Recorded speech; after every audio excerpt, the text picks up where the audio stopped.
Well, hello, welcome to the Child's Voice podcast. Today, we're going to be talking about something really important for advocates and really anyone that's working with children and families, and this is cultural safety. This term, you may have heard things such as cultural awareness or cultural humility, not humidity, cultural humility.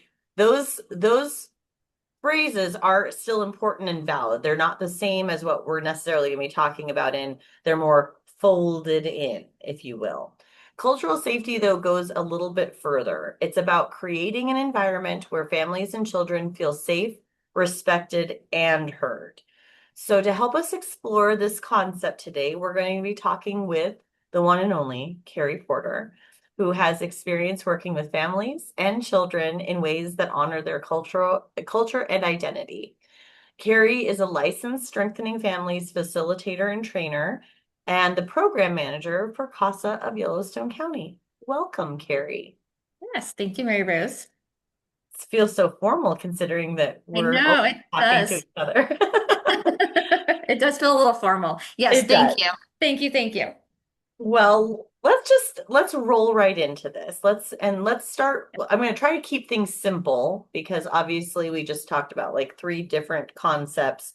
Um, how would you describe cultural safety in your own words? And how is it different from cultural awareness and cultural humility? Yes. And like you said, yeah, a lot of cultural words floating around there. And so, yeah, so the way I kind of see cultural awareness is noticing the difference exists, right? That we're aware that there is a difference between this culture and this culture. So we're aware of it. Where cultural humility is going to take it a little bit step further, and that's recognizing that we don't necessarily know everything, but we're willing to learn. So we have awareness where we know that differences exist. Humility is recognizing that, hey, there's those differences and we don't know everything and we're going to be curious and we're willing to learn. But then cultural safety is really taking it that furthest step. It's about the person that we are coming into contact, that we're working with. It's about that person receiving services that are presented in a way where they feel safe and respected. And so it's not only noticing the differences exist, recognizing that we may not know everything, but are we creating a space or an environment for the person that we are working with that feels safe and respected. And so it's not about us necessarily deciding if that space is safe. It's about, does the child or family feel that it's safe? Do they feel truly seen and heard? So it's really kind of from their perspective. Is there that safety piece there? Yep, absolutely. And it's kind of it kind of makes me think of the idea of intention and perception is Mhm. what we intend is not always what is perceived by the person that's receiving it. So I think Absolutely. that really is makes sense to my brain. So Mhm. can you kind of tell me why is cultural safety so important for children in foster care or families that we work with in our role as CASA advocates? Yeah, absolutely. So, as you guys know, and as we know, right, the kids in foster care, they're experiencing so much loss of connection, right? They get removed and they lose their home, their community, oftentimes their school and their friends. But we also need to keep in mind they're also being disconnected or that loss of connection with their culture and traditions. And as we know, culture can be anywhere from race, religion, language, family traditions, or even ways how they communicate, or how do the parents parent in this particular culture. And so when we ignore those different aspects of culture and that loss, it can just add a whole nother layer of trauma. So yes, it's that physical being removed, but then it's also the trauma of being removed from their culture and those traditions. And so it's important that we create opportunities and a space where we can respect and honor that child's sense of identity, that resilience. What is their story? Where do they come from? Their culture is such a huge piece of them, just like it is for us, right? It really impacts how we see the world, how we relate to the world. And so when they have that loss, that's just adding a whole additional trauma on for the children that we're working with. And so again, super important then that we pay attention to how do we respect and honor and create spaces and environment for one piece of that child, one piece of that loss, possibly to be put back in place for them. Absolutely. It kind of, again, like these things kind of bring to mind other pieces of historical trauma. And I just think of like expecting kids to come in and assimilate to a foster home that Yep. have never been in before and that family's traditions that they've never experienced before versus trying to, I think that some of the most successful foster parents, and not all, but a lot of the ones that really kind of find their niche in who they're helping are trying to pull some of that out of kids so that they can Yeah.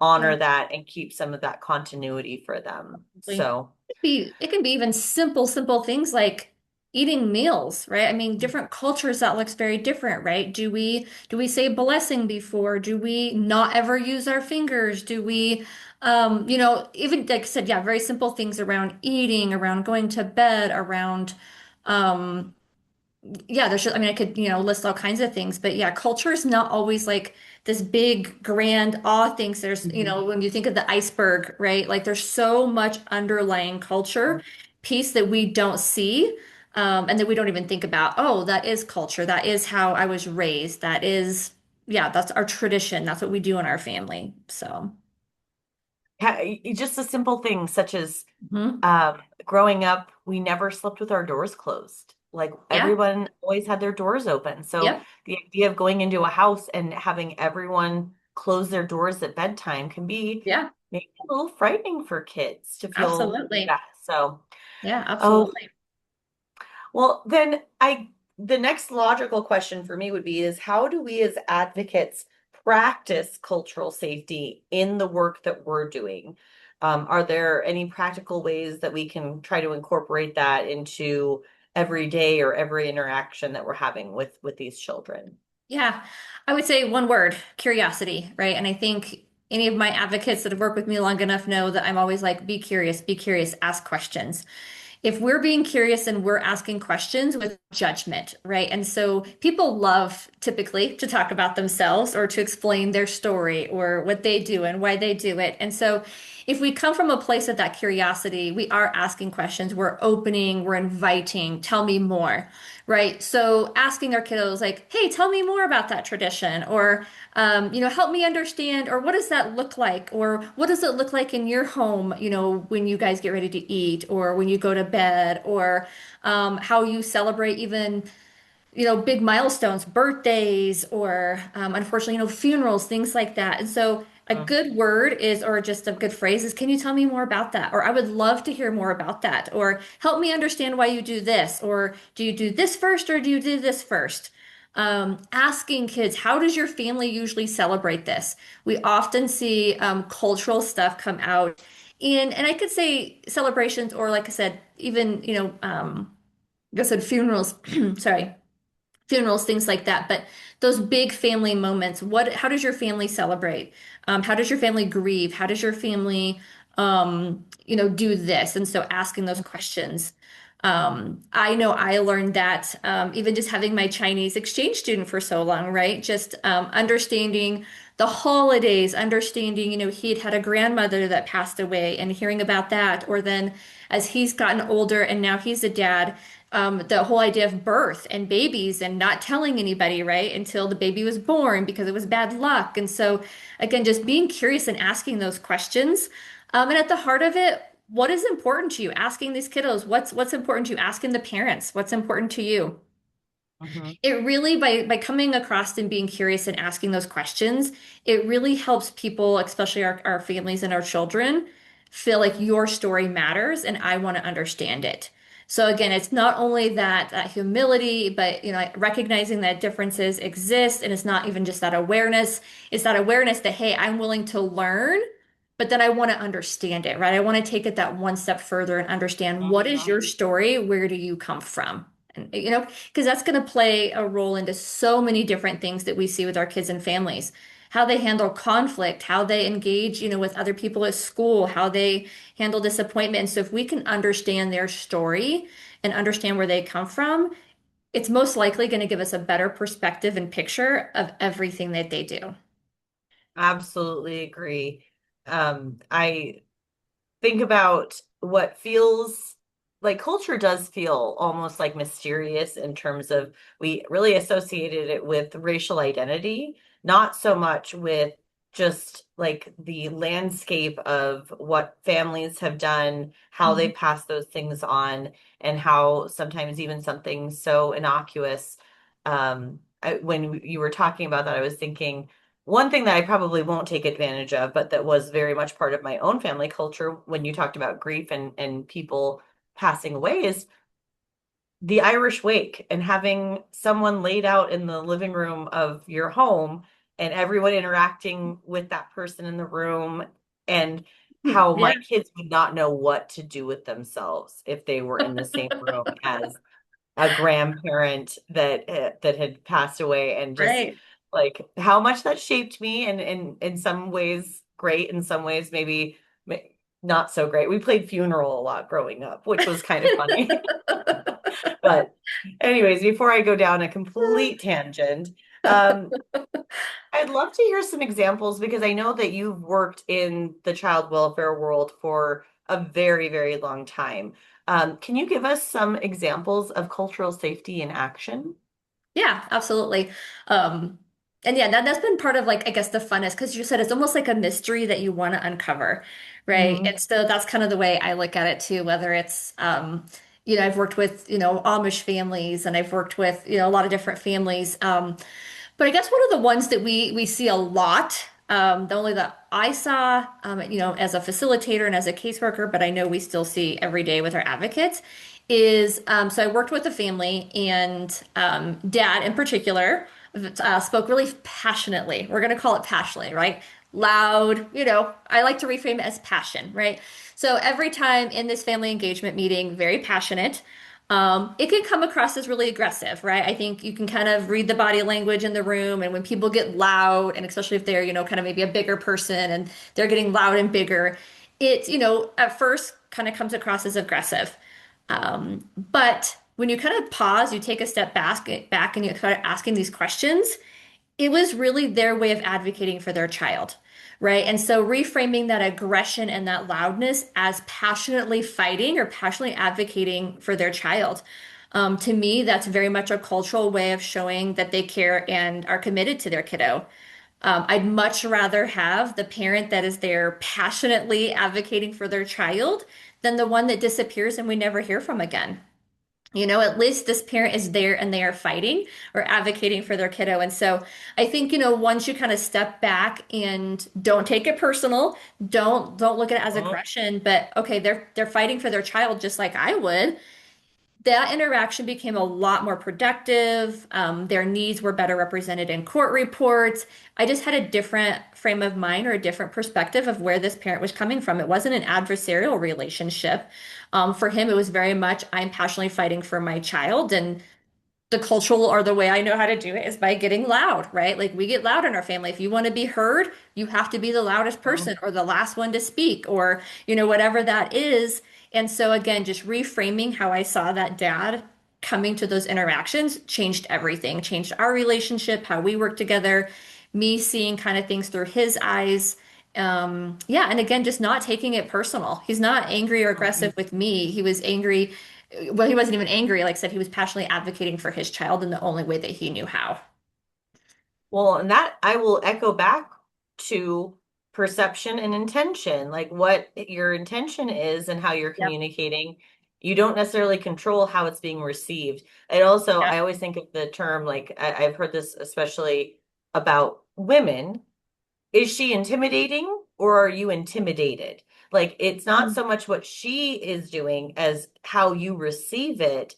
And Yeah. I think that obviously comes into play a lot is and sometimes like you said is just asking a point blank question. You Hmm. know, is this anger or can tell me more about Yeah. when you're responding this way, tell me more about what's going on Yeah. inside. It's Yeah. coming from frustration. Do you Mm. not feel heard? How can I better understand you? Because yeah, it's not necessarily I assumed that this man was from the East Coast as you described him because I just kind Definitely not. of I'm walking here. Yeah. All Yeah. right. But it is asking those questions or even kind of just reframing for the whole room, right? Like I see that you are passionate about your child, Dad, and I appreciate that, right? Like, Mhm. maybe it's even just giving that space where if he feels like he's having to compete and be the loudest one, like again, kind of like verbal judo, right? The things that we learn, okay, we get quiet, we kind of step back. Like this is not like who can yell the loudest type of thing. It's, yeah, Right. let's give him his space. Like I can see that you're passionately advocating that you love your child really, very much. Like what do you want this group to hear? What do you feel like, yeah, this team needs to hear? So sometimes just calling it for what it is too. Yeah. And taking your ego out of it. When you said not taking it Yeah. personally is really Yep. saying this isn't about me. This is Right. about this kiddo. And as Yeah. long as we can kind of keep that Yeah. framed, I think a lot less people will exit those interactions feeling like it was something about Yeah. themselves when it was Absolutely. really just the Yeah. situation. He's going to be loud no matter what, no matter who is in front of him. I just happen to be the one that's right there in front of him. So, Mhm. Well, we do so much, especially because so with how much we really do kind of want to bring culture into what we're both talking about with the children as well as how we're talking about this to the other professionals. I wanted to talk about reports and court reports. How does cultural safety show up in the ways that we write about children and families? yeah. I think it's so important. I mean, not only how we speak, but then what we write, right? And words, I think in the CASA world, words are so important. And just being super mindful of our words. It can really shape how other judges and professionals see the child and family. Just think about, any of the reports that you've read, or even, the affidavit of removal. How is that written, and in what way? And how did it shape how I saw the family? Right? Just even from that initial interaction with the family. So for me, it's all about, again, how do we get out of judgment? And we are a really strength-based organization and feeding off of that and building off of that, but stepping out of a place of judgment. And so instead of saying like something like the extended family members are overly involved, right? Which we see sometimes, right? Like, so instead of saying something like that, that's very judgy, right? So instead of saying that, maybe saying the family relies on extended relatives for support and decision making, which appears to be an important part of their family structure.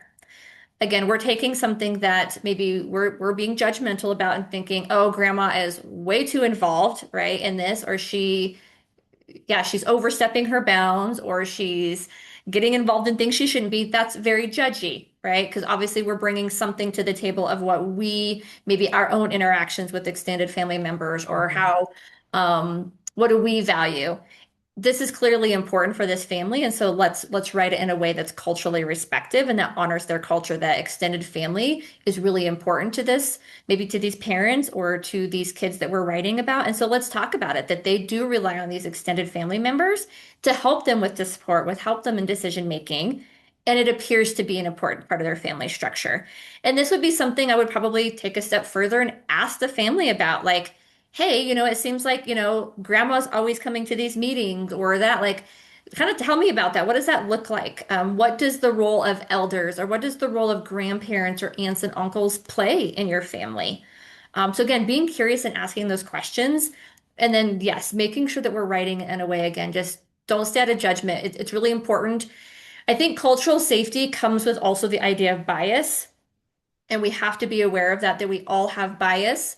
And we need to be aware of that. We need to name it, claim it, tame it. We've got to be aware in making sure that our own biases and values and our own culture is not impacting the way that we are representing or seeing the family's culture. Mhm. We also can't be making assumptions just because I come from the same culture, maybe as Mary Rose, like that doesn't mean it looks the same in my family as it does in Mary Rose's family. So we have to be really aware of biases and assumptions when we're talking about cultural safety as well. Yeah, and hopefully that makes sense. Oh, yeah, absolutely. I kind of also think you wouldn't want the same judgment directed at you for the way that you are with your family. So it kind of almost plays a little bit into that golden rule of, judge not lest ye be judged. We all will have idiosyncrasies. We will all have bias, and just being able to have that awareness and step back from it and say, is Yeah. this coming from maybe a place of judgment, or is this coming from a place of trying to understand better? Yeah, yeah. Where, yeah, then ask those questions. Ask, okay, like why is it bought like why do I feel the need to talk about extended family? Right? So this would be a good conversation to have with your peer coordinator. Like, why does this seem to be a big issue for me? Again, is it something in my own past, in my own story, my own Mm-hmm. culture that maybe I had meddling, extended family members and so I just it? Yep. Or that's not how I do it in my culture, right? Like you mind your own business, right? And so again, kind of just you've got to be aware of yourself and what you're bringing to the interaction and the table, mentally, right? Again, with those Mm-hmm. assumptions, with those biases, and asking those questions, and really being able to explore with your PC or somebody like, yeah, like why is this bothering me? Why am I feeling the need to like knock down like extended family? And so, yeah, having those conversations and being aware of that. Absolutely. Just so much of that is echoing of like what's normal to me might be weird to someone else and vice versa. We're just Yep. always, kind of all in the same boat where Mhm. none of us is really truly normal. Yeah, exactly. Yeah, what is normal? And again, kind of going back to what we said before, it could be in the really everyday mundane things. And that's where, as foster parents, yeah, them being aware of, like I said, yeah, how we do it in our family may have been very different in that family. Even just, like I said, just the smallest little things, yeah, we just can't take that for granted that, oh yeah, that's how they do things. Mhm. And yeah, not right or wrong. Right. Talk about parenting practices. I mean, think about co-sleeping with different cultures. Think about potty training with different cultures. Learning to self-feed in different cultures. It looks so different. Um, yeah, with just a different, yeah, Hmm. yeah. And I So, mean, I could go one little granular further and just be like, we have cultures within cultures. It's so layered, is that yep, your culture is going to be shaped sometimes even by, say, you have a kiddo with autism.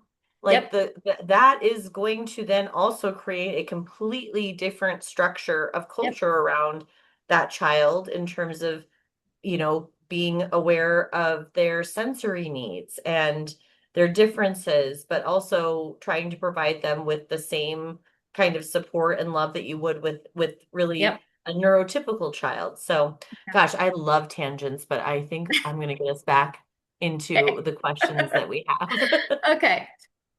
So, how can advocates help ensure cultural safety in the bigger system beyond just us interacting with the Yeah. children?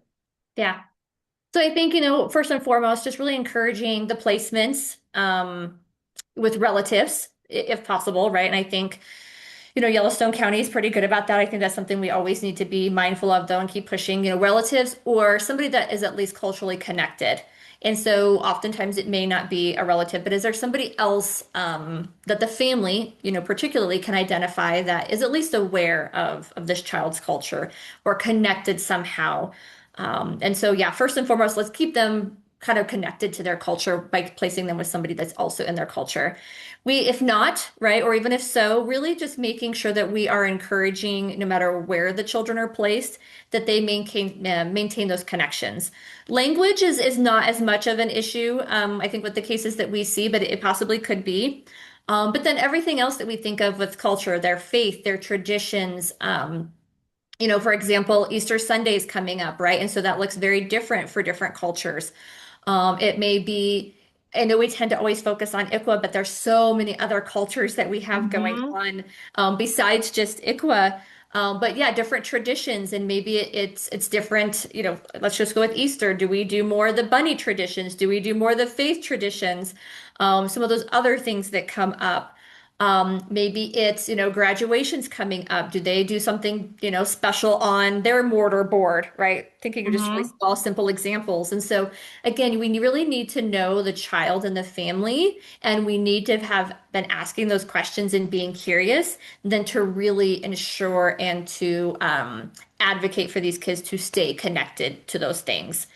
And then I think, at the end of the day, speaking up when we feel like maybe their cultural identity is being overlooked in the case planning. Yes, this may work for all the other families, or this is kind of the cookie cutter approach that we take, but is this particular thing going to be a direct, bump up against this family's culture? And we need to Hmm. be aware of that. And that's where it's really about meeting the family where they are, that cookie cutter approaches, whether it's, treatment planning or this service or that support is not going to work for every family. And so we need to make sure that, and I guess going back to the idea of cultural safety, is the services and supports that they are wanting to connect this child and family to, are they culturally safe? Are they going to honor and respect that family's culture? And if not, being willing to speak up around that and then propose alternatives like, hey, I'm really worried that this particular service or this particular support is not going to be conducive and or provide, cultural safety for this family. Can we potentially look at doing this instead? And so again, you have to be aware, you have to have had those conversations with the family, with the child to understand what is their story, where do they come from? And then I think also just encouraging them to also advocate for themselves, right? Having the parents, okay, you need to speak up and advocate for this. And if kiddo's old enough, okay, you need to speak up and advocate for this too. I think it's the idea of like this shouldn't be like an add-on or an extra or an afterthought. Culture really should be central to what we're doing.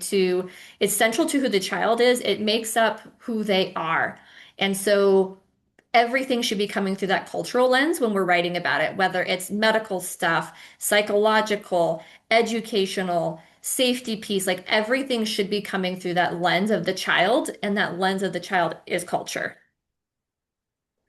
It's so funny that we've been talking about this because I've had this written on a post-it and it's probably backwards, but it says, "What is your culture?" Oh, This was a yep. question I asked myself over a year ago. And, Hmm. I think it's kind of a good, maybe not stopping point, but just a brief moment of reflection to say, well, first of all, asking yourself, what is your culture? What are the things that are important to you? What would you Yeah. want someone to know about you if you weren't able to articulate those things, or your children if they Yeah. weren't able to articulate those things? And then taking it that one step further into advocacy is to take a minute to ask yourself, in the last case, or maybe even the current case that you're working right now, what did I do to make a child or a family feel seen and safe? What were things that I might have missed? And then really just, I think all of this really culminates into what can I do better next time? Hmm. Um, but I really think kind of examining what our own culture is and getting a much more deeper understanding of things that maybe, like I said, if we're always equating culture to racial identity, we're still missing a big piece of the Yeah. puzzle. Yeah. Like And so 90% of the puzzle. so Yeah. I think that there's probably activities, which if I find any that I think would be helpful, I can always add them to the description for our YouTube Hmm. post. But just being able to really look at that and say, what would be important for people to know about Yeah. you or your children? Yeah. And are those the same are those the things that you're asking about from Yeah. kids, from their family members, from their supports, so you can get a better picture of what their Yeah. culture is. I like that. Okay. I think that's 100% on. I mean, that's empathy, right? Like, okay, yeah, I'm in their shoes. What would I want people to know? If maybe Yep. people are making decisions about me or about my children. Yeah. What are those little nuances? What are those little things? Because if not, that's when we're oftentimes going to see behavior, right? If kids, yeah. Anyway, yeah. I don't want to take us off on a tangent. So, yes. Go All ahead. right. Well, this will be kind of what we're going to wrap things up. If Okay. there's one key takeaway that you want advocates to remember about cultural safety, what would it be? Yes. Good question.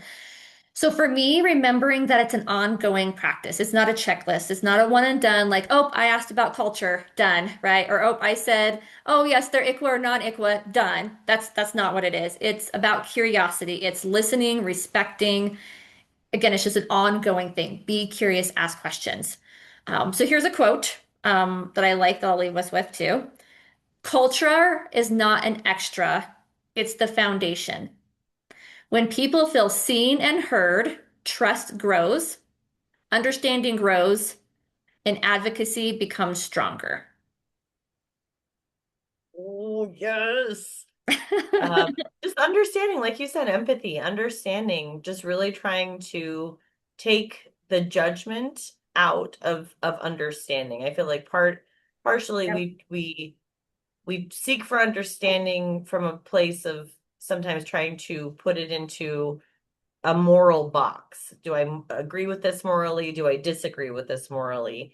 And if we take that out of it and just try to understand Yep. without without that next piece, that's really what will fundamentally join us all Yeah. and make us more Yeah. have It's more in not common than different. it's not right or wrong. It's just, yeah, Right. we're all just different, and that's what makes it beautiful, right? And just I love asking questions and learning about other cultures, and because it's always just fascinating and eye-opening and yeah, just awe, right? And Yeah. so yeah, not right or wrong, it's just different.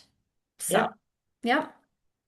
Well, gosh, this has been, as always, amazing. Thank you so much for bringing this little, bringing so much depth to this subject because I know it is something like when we I mentioned before that you are a strengthening families facilitator and trainer, and when we were talking about this, you were like, it's foundational, just like in that quote, it's foundational to everything that we do with the work that we're doing. So I really appreciate you taking us through this and deepening our understanding. Yeah.